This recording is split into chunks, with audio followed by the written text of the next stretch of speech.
Ethan Blackwood never expected to return to Ashwick Hollow, the town he left behind decades ago. But when an elegant handwritten letter arrived at his apartment, summoning him to the Blackwood family manor, curiosity outweighed his hesitation. Your presence is required. Midnight. Do not be late. The sender? A name he hadn't heard in years. Uncle Alistair. But Alistair had died 20 years ago. Hadn't he?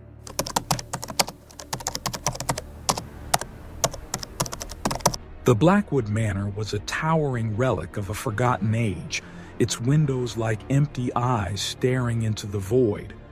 As Ethan entered, the air grew heavy. The halls were lined with portraits of his ancestors, their painted gazes almost watchful. Then he saw it, a door at the end of the corridor, slightly ajar, whispering with candlelight.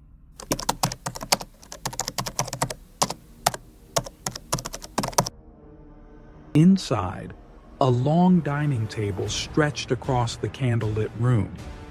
Figures sat in silence, their faces obscured by darkness. Ethan recognized them, relatives he had buried long ago. Uncle Alistair sat at the head of the table, smiling. Welcome home, Ethan. We have much to discuss.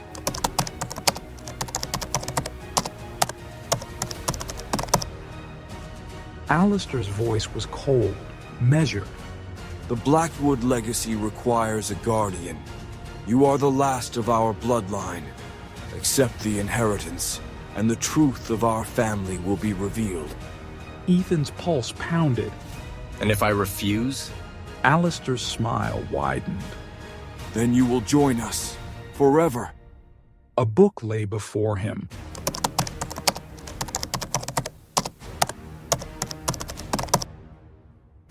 An ancient tome bound in leather. Within its pages, the Blackwood family's dark past unfolded. Generations had bound themselves to something lurking beneath the manor. A presence. A hunger.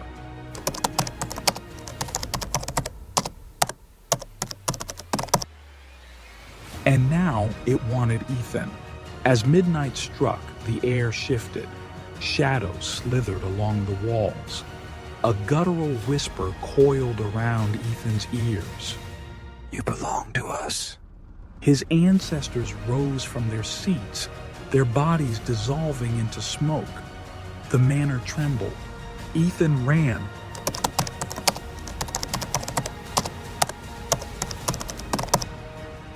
Racing down the corridors, Ethan found the front doors bolted shut, every window sealed as if the house itself had willed it so.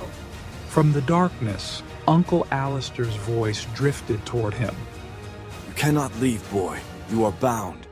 Ethan refused to believe it. There had to be another way.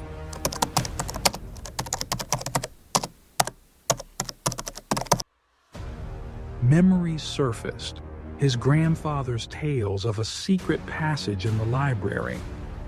Ethan sprinted there, tearing through bookshelves until he found it, a concealed door behind an old tapestry. He stepped inside and descended into the cold, damp tunnels beneath the manor.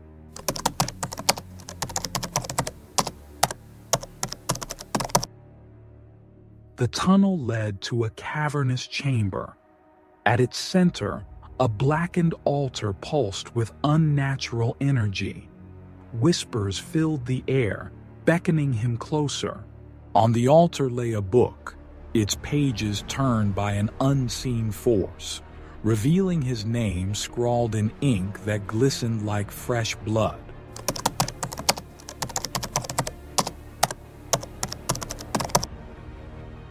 A choice lay before him: sign the book and embrace the Blackwood legacy, or destroy it and risk the unknown.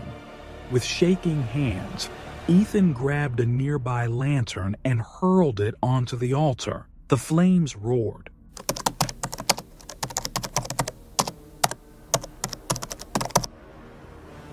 A deafening howl erupted as the walls trembled.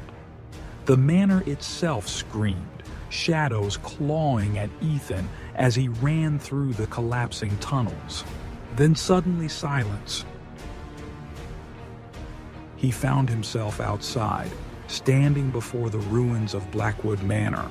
As dawn broke, Ethan stared at the smoldering remains. He had survived. He was free.